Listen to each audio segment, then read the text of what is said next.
Hello, everybody. Welcome to the Real Sports Scope. I'm your host, Robert Butler, on this 26th day of June. Sports world's kind of slowed down for a little bit. I got the Mad New Yorker backstage. Going to ask him about last night's draft. We'll touch on that a little bit. Todd Bowles got a contract extension, him and Matt Light there, the Tampa Bay Buccaneers. Seems to be a pattern. Former Jet players and now former Jet coach finds success elsewhere. We'll talk about that as well. We'll get Mad New Yorker's thoughts on the finals. Of course, I haven't got his take on that, and Kevin Durant being traded and whatnot, and more. Stand by. We'll take our first and only break. We'll be back here momentarily, and we'll hit the ground running here on the Real Sports Scope. Hello, Sports Scope followers. The program has seen tremendous growth since going 5 days a week. I just wanted to thank everybody for your cash contributions and sharing the program with friends and families. Just a reminder, if you want to contribute to the program, go to the Cash App, the cash sign, and Sports Scope. There are other ways to contribute to the program listed at the bottom of the screen. If you want to advertise on the program, go to sports, that is sports with an S, another S, scope, SKOPE, at gmail.com, just like it's listed at the bottom of the screen. Thank you and enjoy the program. All righty then, I am back here live with the Mad New York. Crowd loves you tonight, man. How you doing, Chief? How's it going? Happy Thursday, bro. How you doing? Happy Thursday to you as well. We'll start with last night's NBA draft, and then we'll talk about your take on the finals since we finally had a winner declared. 7-game series. Okay, so Cooper Flagg was taken number 1 overall. There were some speculation, but very little, that pick would be traded. Got shut down weeks leading up to the draft. There were reports. We know that Gafford was signed extension. Also, I want to say a day or so ago, Kyrie Irving got a 3-year extension. Now, he won't be back until probably January, February, back from his injury. But the Mavericks seem to be pretty confident in Irving. They wouldn't have gave him a 3-year, $119 million. Man, talk about a guy making money. Man. But anyways, they gave him the extension. They've got Cooper Flagg. Now you've got guys like Shams Charania, who is with ESPN, got a authoritative voice here, big-time insider, although he's a fairly young guy, saying this is probably the best front line in the NBA. If you look at their bigs and front court there, what are your thoughts about that? What about Cooper Flagg going to the Mavericks? What are your initial thoughts about that? I don't want to put too much a loaded question to start off with. No, it's good. And happy Thursday, yo! It's official. New York out of school now. Public and private. Wow, man, that is late. When did it actually technically end? I don't know. I started my summer vacation in like April, so.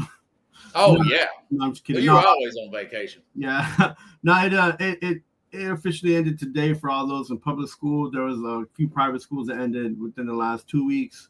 Okay. The schools as well. So I mean, look, kids are out of school, so it's time to be double the parent, right? So school's out for summer. School's out forever. I love that song. So yeah, no, but listen, we talked about the Mavs and getting the first pick when they got the lottery, and I was hoping that they would maybe dump that pick and not get Cooper Flagg. I look at it like this: it's if you don't have someone like a Kobe Bryant or a Kevin Garnett type of athlete / scorer / performer on the court that pops out, like really, really pops out. Because not taking anything away from Cooper Flagg, but I think that he doesn't stand up to those guys in his previous. Yeah.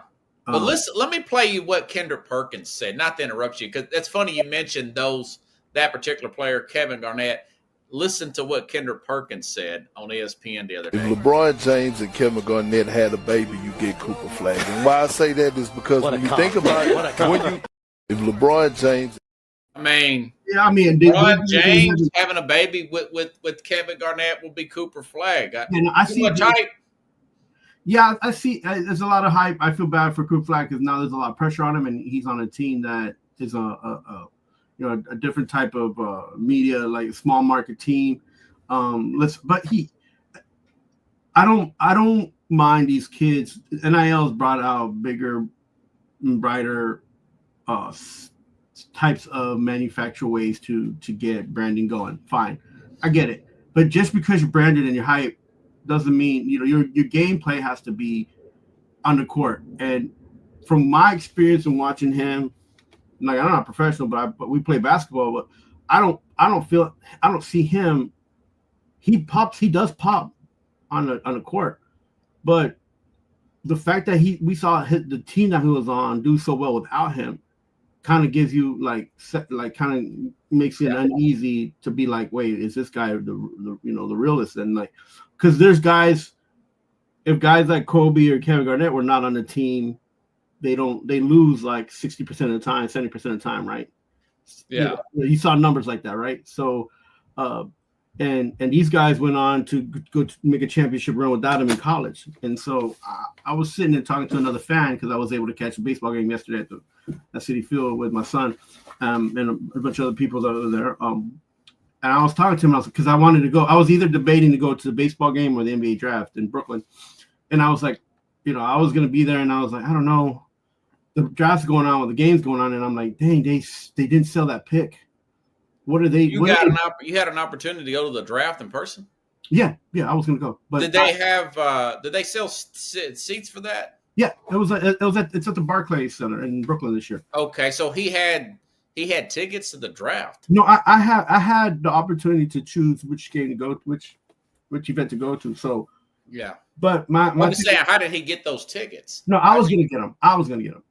Oh, how was you going to get them? Because you had a connection? No, I was just going to get an extra, get some that was available through the regular ticket vendors. But how much are they, just out of curiosity? So anywhere if you start from the inside going back towards up and out in the arenas, they start out at like $400, and the further you go up, the smaller the donation goes down. So, no way! I would have went to $400. Okay. Like the seats that I was looking at were about 120, 150. Wow.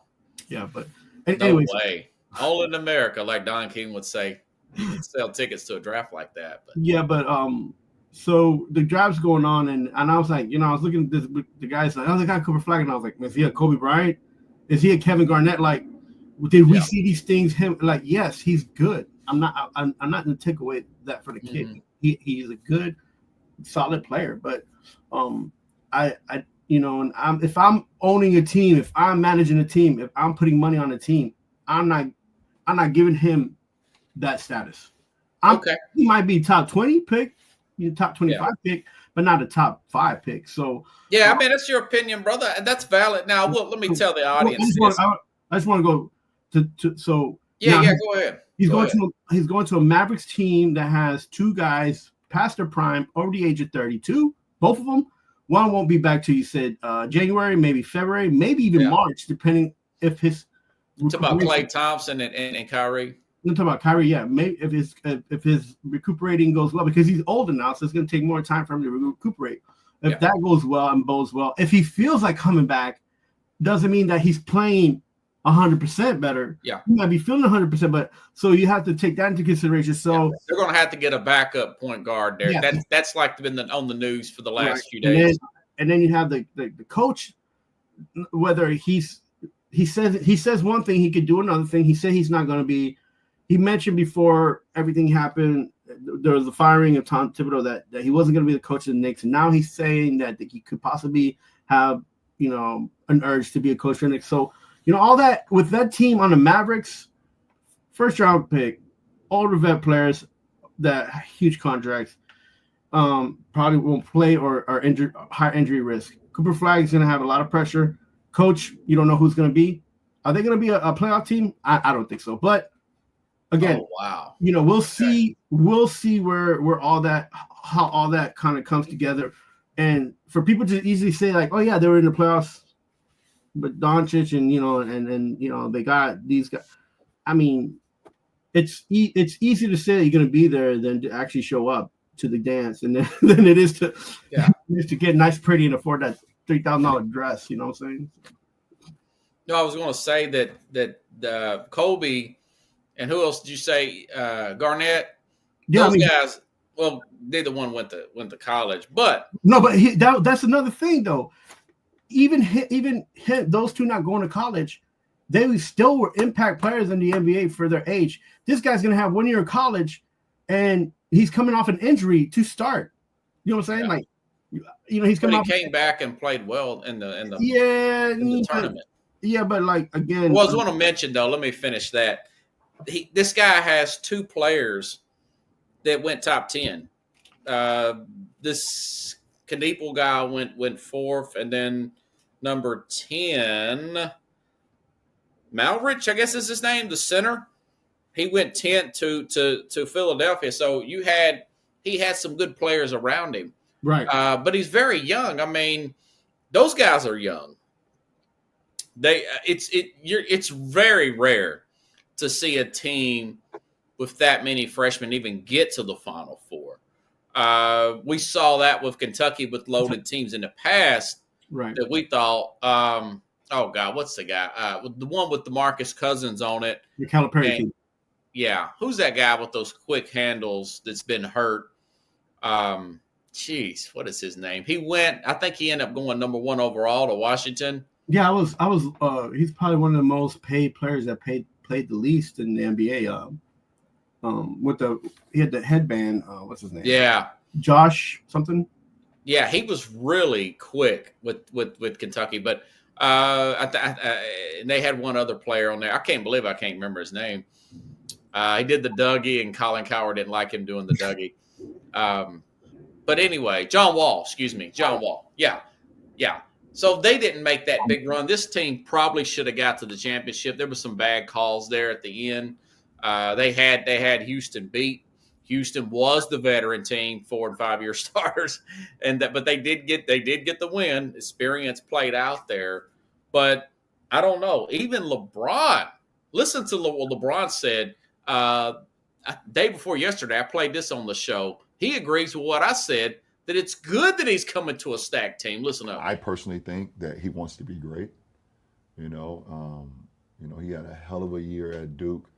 A guy that can do so many different things on the floor, can play with the ball, can play without the ball. His jump shot is going to continue to get better, super athletic, quick second jump. And also, he has the benefit, unlike myself, he gets to join a team that's established. Right. With Hall of Fame guys, Klay Thompson, Anthony Davis, Kyrie Irving, right off the bat, Hall of Fame coach Jason Kidd. These guys are like, Yeah. Now, I don't know if Jason Kidd would be considered a Hall of Fame coach yet, but he's doing a lot better. He got to the finals a few years ago. He's a Hall of Fame player. He is a Hall of Fame player in college and in the NBA. So, but he said coach. We don't know that yet. He's not coaching. But I still like Kidd. I think he's grown into that position as a coach. That's compared to the guy that was, coaching early in his career when he was spilling water on the court to get a timeout, So he's came a long way since then. So to piggyback on what he's saying, that's all great and good if that's what the situation happens to be. From what is going on, from what I see, I don't feel like, and I don't think in my opinion, because it's mostly business and it is basketball anyway, that's going to end up that way. Yeah. I mean, there's different opinions on this, definitely. And I hope, like, I'm not trying to be a Debbie Downer. I just want to, like I say, like if it happens that way for the kid and that's exactly the situation that he's in, great, good for him. Because like LeBron says, there are not many number one players that get to get into that situation. But from what I'm seeing, what I'm hearing, the Mavs are more like Sacramento than they are like Boston Celtics. So I don't get where maybe I'm blind to something, but I don't understand where people are saying that that's a positive for Cooper Flag. Like, Well, Flag also, guys like Klay Thompson will fade out. Even Anthony Davis will fade out. I think he's 32. Probably got 2 years with him. And of course, Kyrie, those three. But you still have Derek Lively. Lively came back from an injury last year, only played part of the year, but Lively's a very good player, 21, 22 years old. He'll grow with Lively. He'll grow with P.J. Washington's 27 in August. That's your core. Those other guys, their cap's going to fall off. Now you're looking at 2-3 years into the league here, probably going to the playoffs, and then you're looking at year 4, 5, 6. That's when you can start building the team or making him the number one guy, making him the guy that you're thinking, let's go on a championship run. But in the meanwhile, he's going to be in there learning from these guys, and you're going to see him in big playoff situations. I think they go to the playoffs next year. I think they'll win a round or two next year, depending on the health of the players around him. I think it's that stacked the team that's put around him. Now, of course, injury has a big thing to do with that. Pretty optimistic, especially if they can nab one of these point guards. Shams Charania has said he mentioned somebody like Malcolm Brogdon may be available, D'Angelo Russell, or Chris Paul, which is 100 years old. I wouldn't go with Chris Paul as that backup, but that's just what I'm hearing today. Go ahead, say something. And look, maybe the first 2 seasons is going to be like an okay situation for him, but we're looking at a possible lockout. Maybe even a situation coming up in year 3 and 4. Like, the contracts coming up and for the union, and so I would have took the bigger and better deal. I would have stayed in college for at least 2 more years, got $40 million, and then went into the draft. Now, I'm just saying, like, it was available for him. It's something very. Well, I wish the league would have made him stay in college 2 more years and up the brand, but that's what I've been arguing for years now. Like I would have taken that route. I don't know who his finance person is, who his representation is, what his family's saying, and why he chose the NBA. Maybe the fact that there might be a lockout coming up. Where do you keep hearing this lockout? It's just inevitable. Like, the contracts are outrageous. The ownership doesn't want to pay it. A lot of when is this CBA coming up, man? I think it's 26, 27. I believe. Let me make sure. Something like that. Okay. But so the outrageous contracts, the media contracts that have to be fulfilled, the ownership, with the fact that a couple of owners are looking to sell the teams. For example, even right now, you're talking about the Lakers on the sell block. Maybe even the Knicks selling the team. Who knows? Maybe the owner wants to sell the team, or that part of Madison Square Garden ownership selling the Knicks. There's a lot of things that didn't the Celtics just get sold like last season? The Celtics, the Lakers have been sold. The Mavericks have been sold. So Charlotte. So now it looks like Jordan knows what he's doing. Well, with these ownerships are new ideas, new owners, and so definitely union is an uphill. Definitely NBA as a executive teams considered are an up. Everybody wants something. Everybody wants a bigger piece of the pie. So this isn't something that it's underneath the table a little bit, and it's been a hush hush because everybody's Yeah, well, because they got this big TV contract. I don't know why they would have a big lockout after the TV contract. Because, again, you got new owners coming up, and then you have also the WNBA, the development leagues. Who's paying for that? How are they going to get money flow from it? So, it may be a good thing. There's a lot of small things coming around, and it's all going to, bubble up and overflow the cup per se, and these players they're gonna feel it. They're not gonna have these great contracts like what's this guy's name who just agreed to a contract, the former player for the Bucks, what's his name, I can't remember his name. Buccaneers? No, for the Bucks. He got traded, and now he's at Washington. He just what's his name? I forget his name. Oh, okay. Yeah, I think I know who you're talking about, but I couldn't call his name off the top of my head. He just agreed to $33 million buyout, and it's like extension, and it's like, well, him as a player, he wouldn't say no. Oh, are you talking about the player that used to play with Golden State? No, he used to play with the Giannis. Oh, the Bucks, yeah. I can't remember. It's not Middleton or anybody. Yeah, it's Middleton. Oh, okay. Yeah, he just got the buyout like about 4 or 5 days ago, and okay, he's peaked, right? He's yeah. If you're a GM, you're not looking to put him on your team, right? Like maybe as a savvy veteran on veteran pay, but not for $33 million. So those kind of things. I'm not, again, I can't say that these guys ain't worth that money, but what they're asking for compared to how much they're on the basketball court, and if you're comparing the stats, it's a lot of money, and there's a lot of like gaps there. So, but those kind of things, man. And again, if I was this Cooper Flag guy, I would have went the easy route. Just stay in school. You're still young. You get your education. You know what I'm saying? You get your NIL. Even that's in a little bit of an uphill, but at least you're coming into the NBA with what $25 to $40 million already in the bank. Yeah. Well, that would be something that they should put in the new CBA then.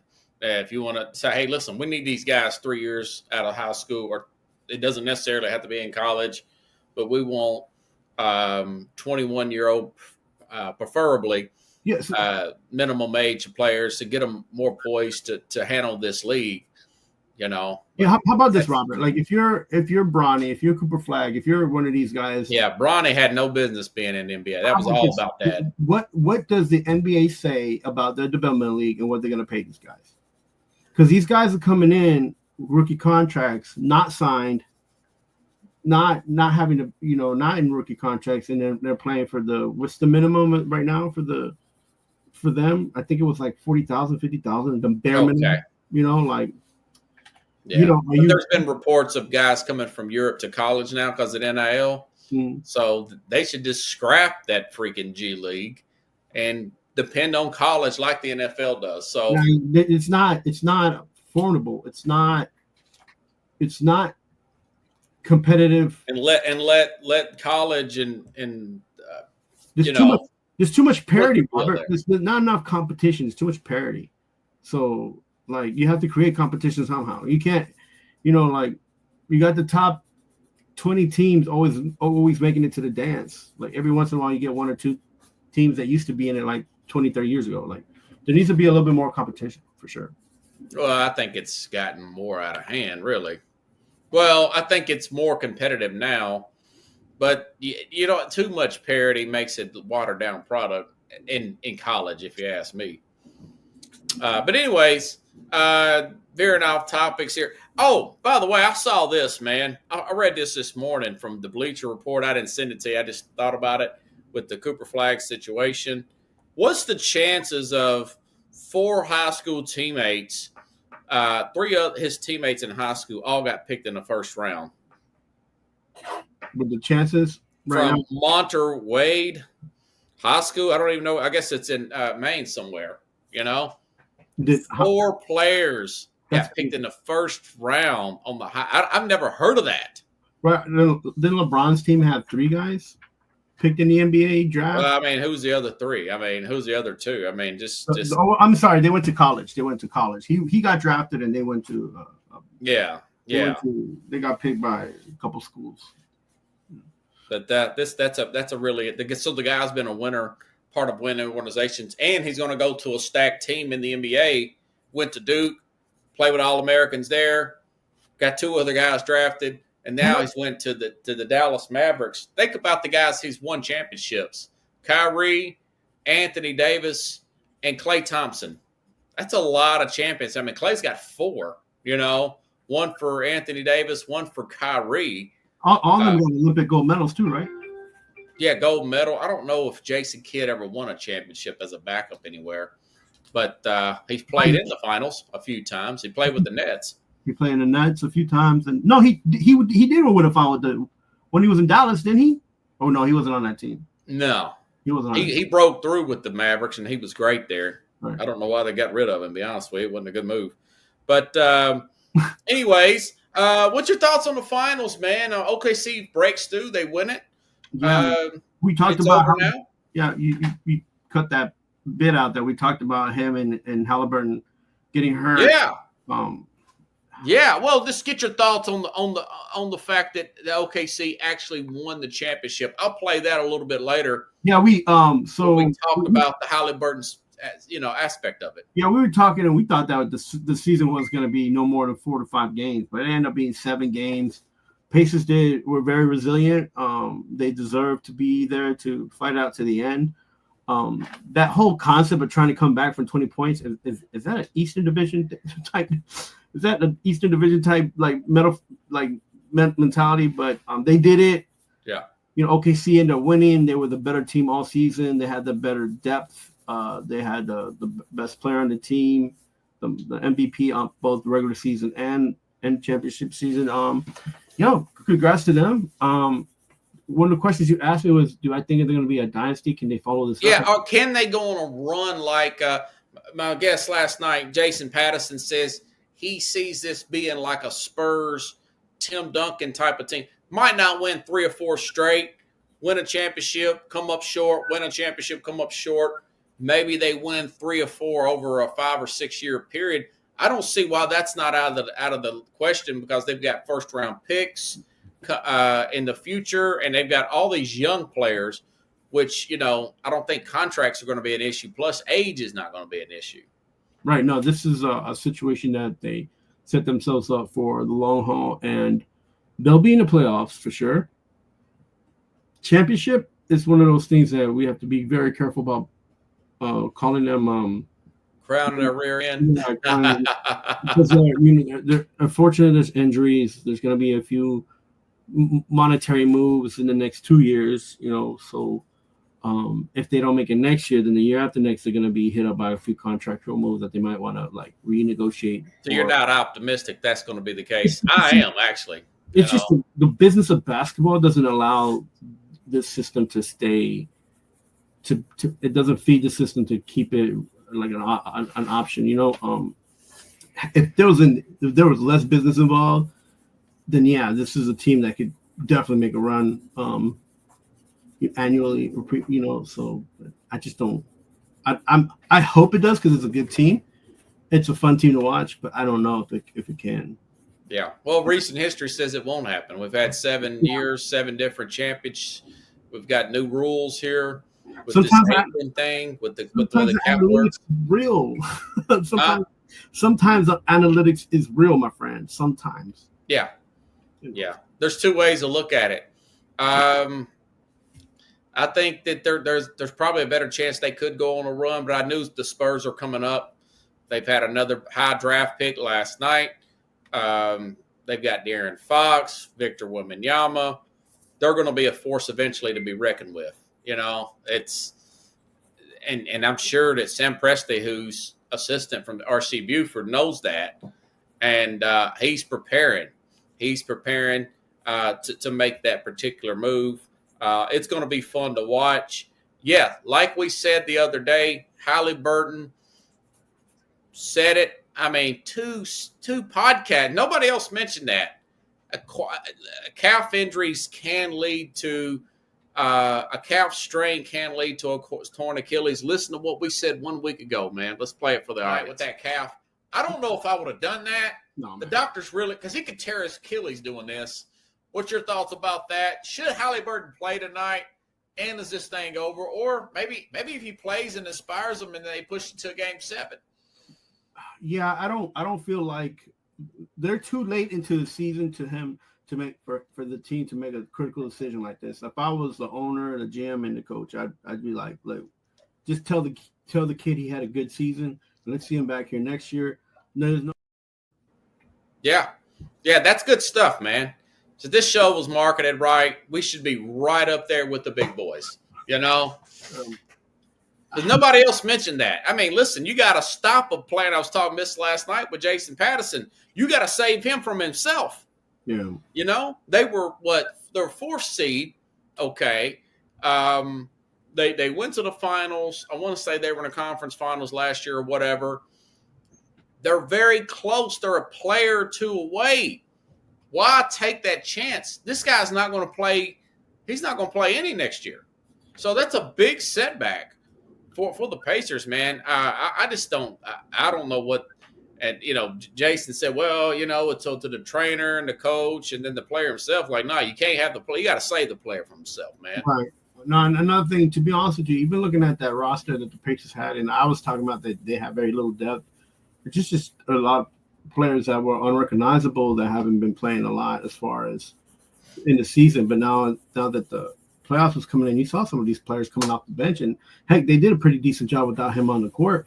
When he fouled out, was it game 2 or 3, and then when he got, they did okay without him. They sat him a lot anyway to give him rest. So I don't think it was something that they could have not overcome. Him being on the court, it makes a huge difference. But when he's on the court, but when he wasn't on the court, they still were competitive. They were still close. There were just a few things that didn't go their way. I feel like OKC played better defensively the last 2 games. Yeah. And that is one of the upsides that they had against the Pacers. And it just kind of reared his big head, the giveaways, the takeaways, and that kind of like helped set the OKC Thunder defense apart and help them win.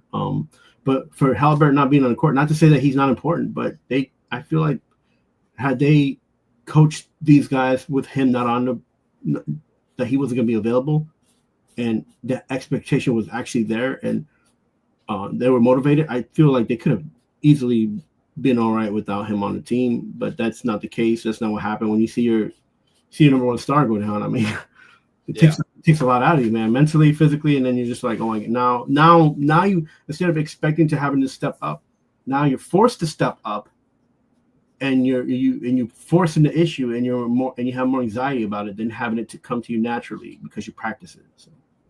Yeah, it's unfortunate, but I do blame the staff there for not just simply benching him and saying, listen, we can't. We're way too close for this thing, and I know that. You can't assume you're going to be back. That's the Dan Marino rule, whatever you want to call it. He tells his teams, hey, we'll be back next year. Some of the teammates were bummed out in the Super Bowl. They never got back to the Super Bowl after Dan Marino made it in his second year in the NFL. There was a pretty good-sized trade here, more about name brand than actual name recognition, I want to say, than actual substance, in my opinion. Kevin Durant got traded to Houston, 37-year-old.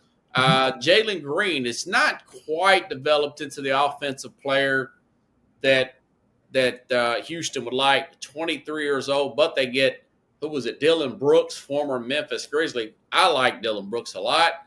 And, of course, they got that first-round pick. What's your thoughts about that trade? Got a lot of buzz over the past week. So just with Dillon Brooks on the team, the Suns have become a physical team.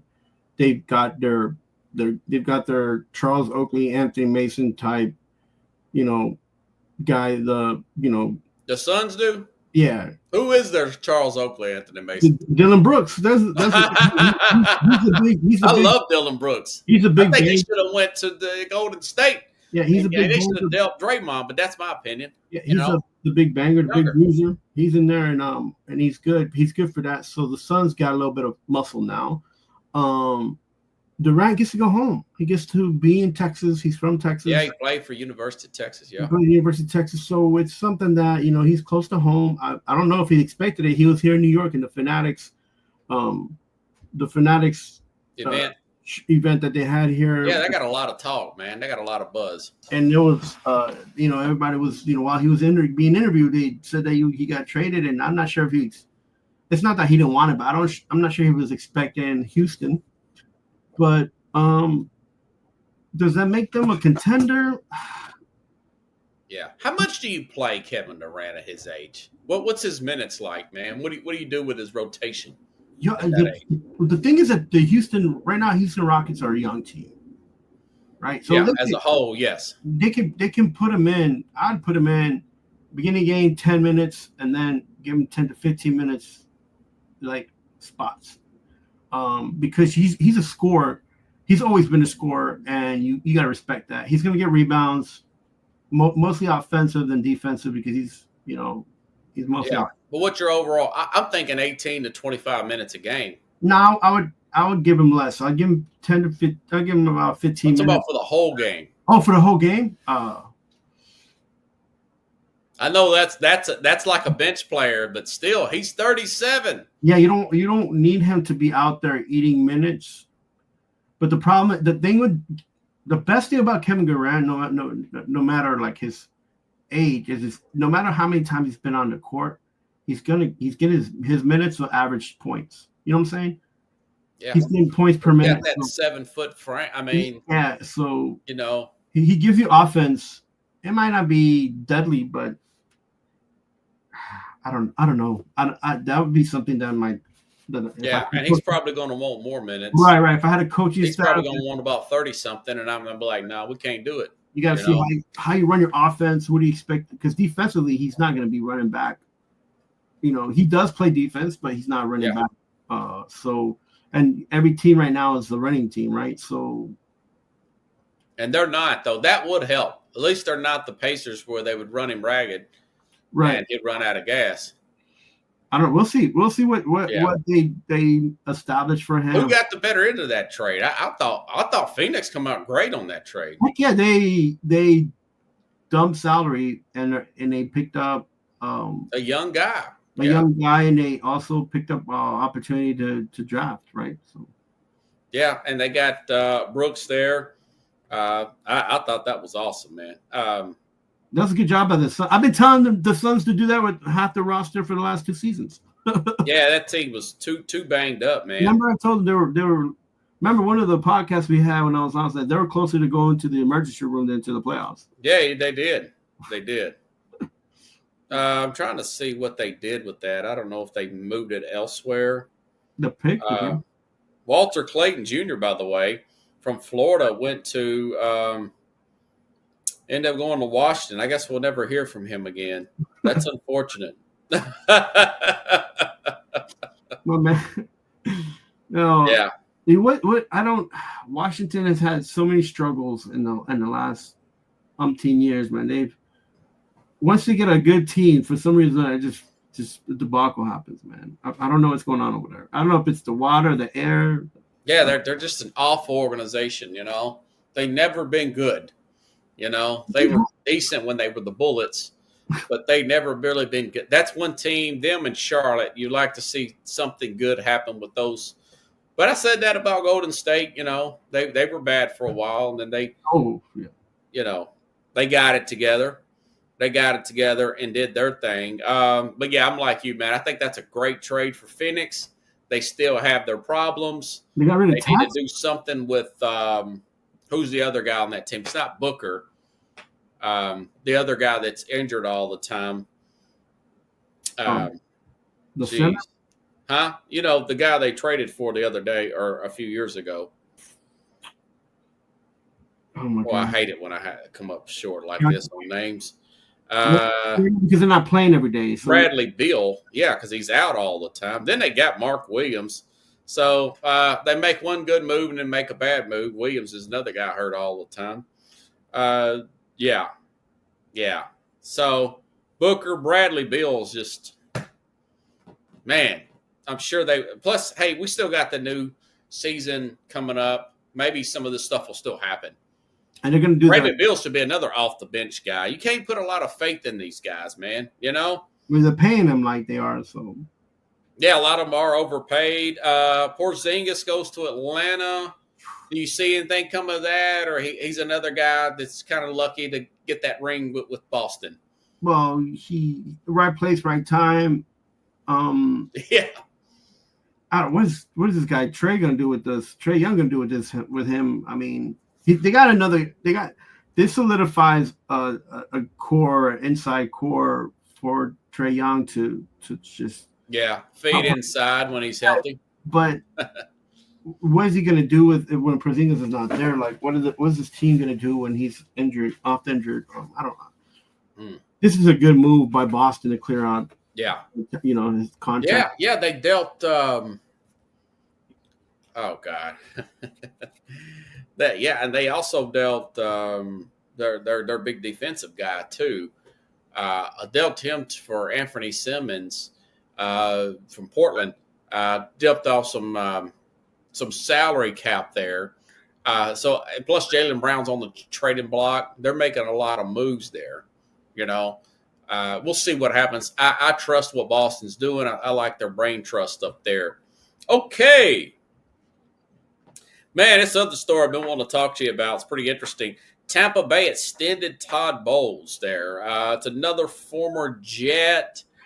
You look at their quarterbacks there. Sam Darnold's got a big contract. You look at who was the other one? Geno Smith has got 2 contracts. 2 different teams. Found some success there. Does Zach Wilson, does he find success elsewhere because he's away from the Jets, or just those guys are just kind of outliers, man? Listen, you get your opportunity in the league with whatever team it is. Unfortunately, the Jets, and I'm going to say this as positive as I can as a fan of New York, both teams. The Jets nor the Giants have ever been good places for players to develop, like ever. Okay. Like if they go there, they've already ready to play. They're ready to do big things if they're that type of athlete. To send these guys or to acquire these guys and think that you're going to development and they have no substantial foundation for them for that to happen. The expectations are too high and the pressure's too much. So on both teams, so.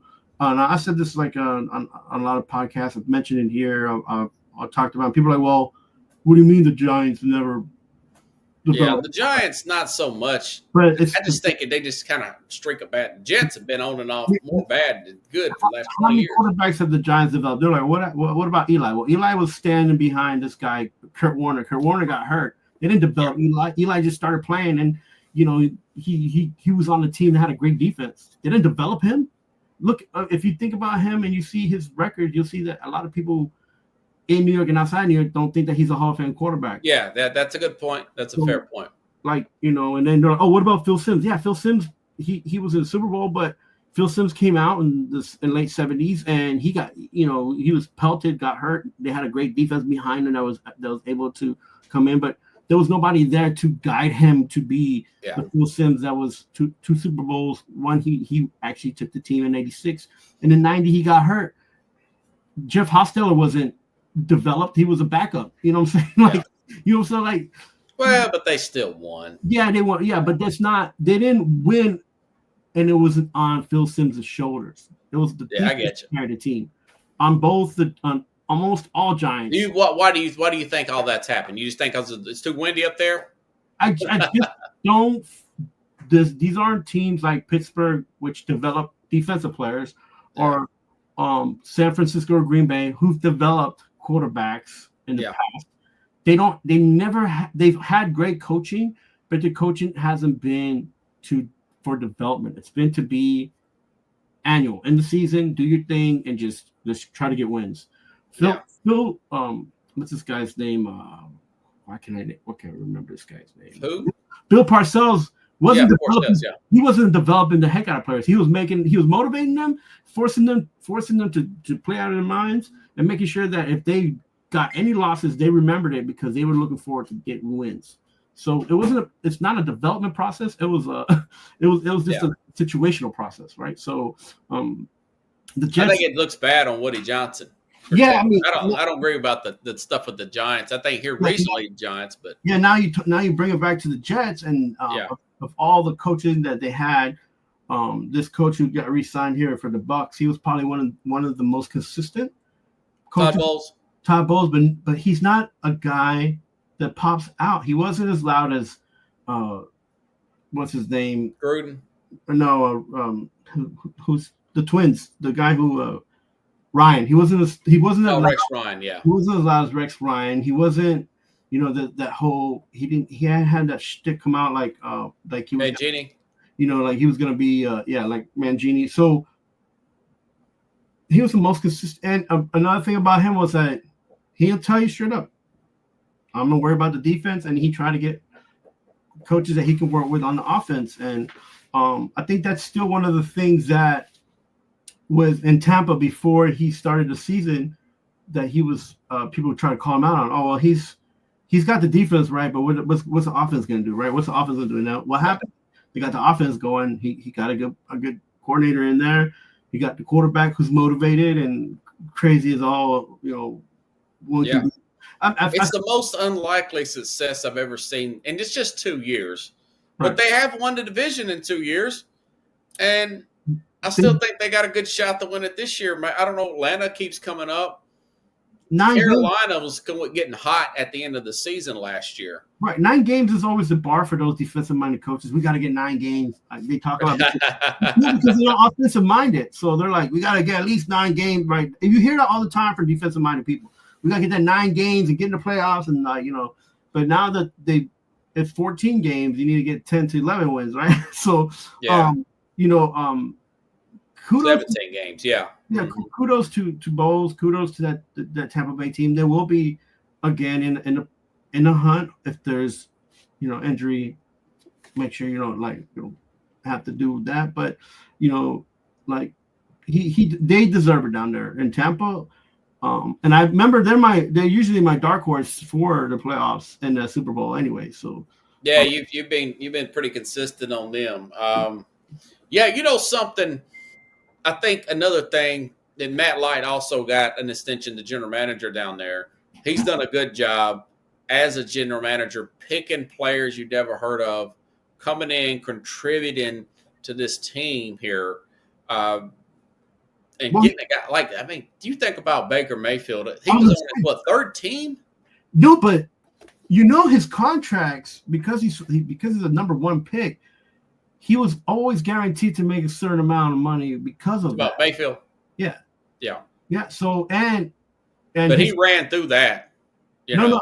What I'm saying is that because he's a first round draft pick, because he's been in the playoffs, everything is on their contract, right? So he was able to get him on the low. Yeah. Very low. Because Cleveland paid for most of it anyways. Right. So and then the other team he was on, he was on Carolina for a minute, right? Yeah, and I think he went to the Rams for part of a season. Right. Yeah. So he came in the middle of the season. They didn't keep him. That just, the chances of this happening is slim and none. It's really good, and I like Todd Bowles a lot more. One of these pointing agenda-driven reporters try to ask him some kind of race-baiting question about being a black coach or something like that for the team or whatever. And he's like, listen, I don't look at stuff like you do. I just look at people as people. And he shut that nonsense down and went right all about his business. And I tell you what, man. I'm laughing because he did that in New York and people hated it. They're like, oh, you don't want to answer my questions. It's like, yeah. I just really like the guy. After he said that, I really like it. I'm anti-woke, and that just really irritates the fire out of me. But it's good to see a guy get another chance here. Now, he didn't really have a good chance with the Jets. Remember, Geno was getting punched in the face by a teammate for not owing him. I don't know if you remember that. $600 he gypped him on. He inherited a team. I want to say he came there after Rex Ryan, who Rex Ryan runs every quarterback in the ground that he's ever had. He's very good with defensive, and he runs his quarterbacks in the ground. They're not developed. You're talking about the least development coach for quarterbacks is probably Rex Ryan. Not really head coach of material. He's just got a good personality, talked his way into a job, talked his way into 2 jobs in Buffalo, remember? Yeah. So it's a good story, man. And I'll tell you what, could it change in 2 years? He's the first coach that the Bucs have extended since John Gruden. We're talking now 15 years. almost 20 years ago. That's a while back when he coached for the Tampa Bay Buccaneers. So they've had some hard times. So it's not just the talent around him, and the talent around him's pretty. I mean, Baker Mayfield has gotten everything out of his talent. He's not that fast. He don't have that strong arm. He had a horrible turnover, if you recall, back in the playoffs. That cost them the game. They should have beat that Washington team. If you remember that playoff game last year. Yeah, he should have ran. He ran all season. And the one time he doesn't run looking for.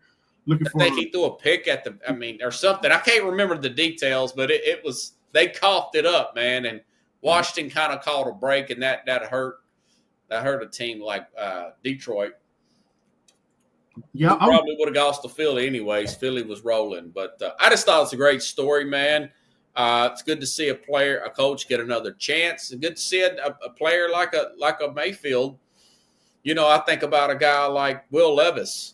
You hate to see Tennessee move off him, and he'll go to some other team and just flourish like crazy. I got a feeling that's going to happen. Well, they got that kid that went to Green Bay, and he had a few games, but then Malik Willis, comes back and beats Tennessee. I mean, what revenge is that? He's traded for a 7th round pick. Was Jordan Love gets hurt, the guy comes in, beats up on Tennessee. I want to do a few more runs tonight with Uber. Do you have anything you need to plug, Chief? No, next week hopefully the rest of this week's almost done. Next week I will have a clean slate. I'm gonna try to get somebody on and do an interview. Baseball show. Yeah, and then just get some of the sports stuff out there. There's a lot of things. You said that the summer's quieted down. Man, if you look at sports as a broad spectrum, and if you're a soccer like lover like me, then are you hyped up about that? Let me tell you this. Number one, we've had this new tournament, part of this tournament here in Nashville. And listen, soccer fans, I thought you were sophisticated. Germany, Argentina fans.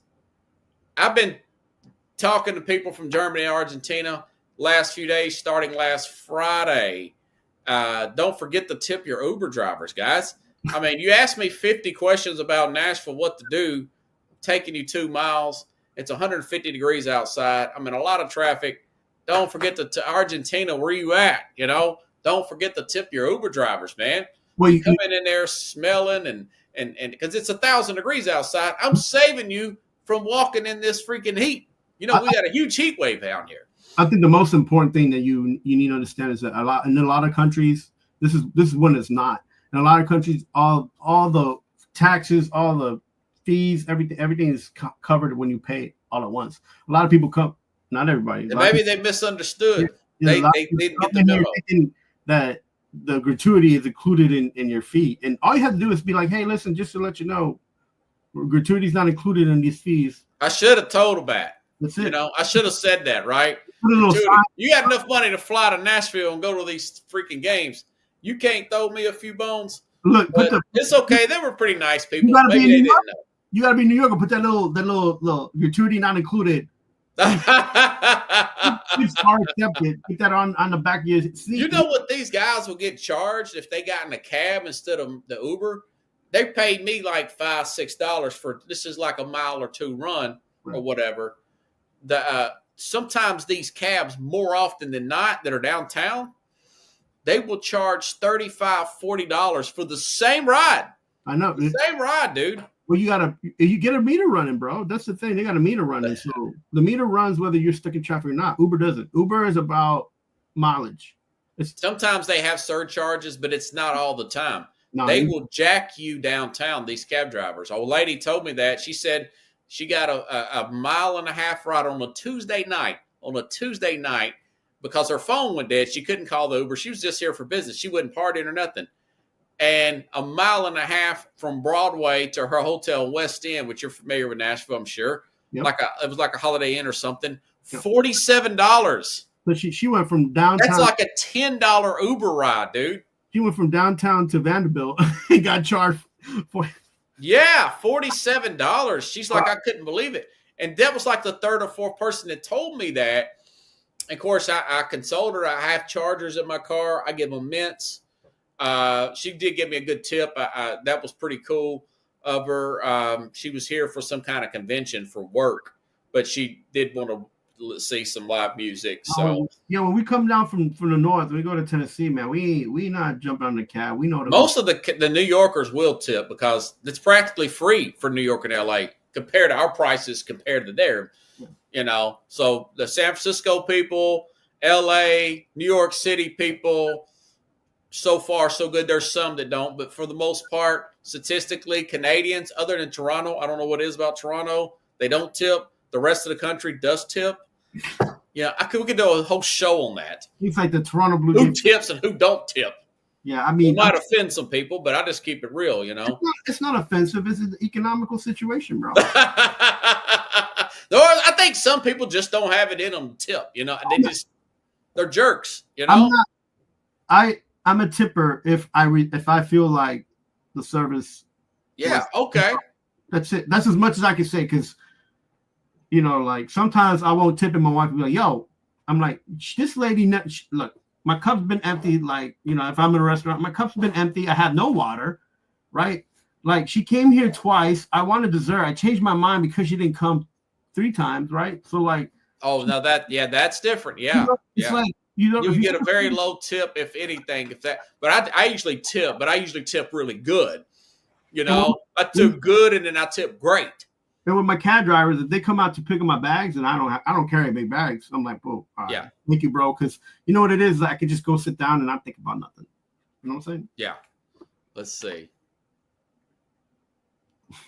So. Yeah, James says too stingy. Some people just don't tip, man. They just don't tip, and then some of them, the ones that don't tip, the one that want the most, they grab all this candy and just they say, oh, they won't tip. So hey, that's on you. That's bad karma. If you guys can't, nothing wrong with you, man. I got the setup, Chief. Let me give you a round of applause, and I gotta give you that big shout out there on the horn here. Love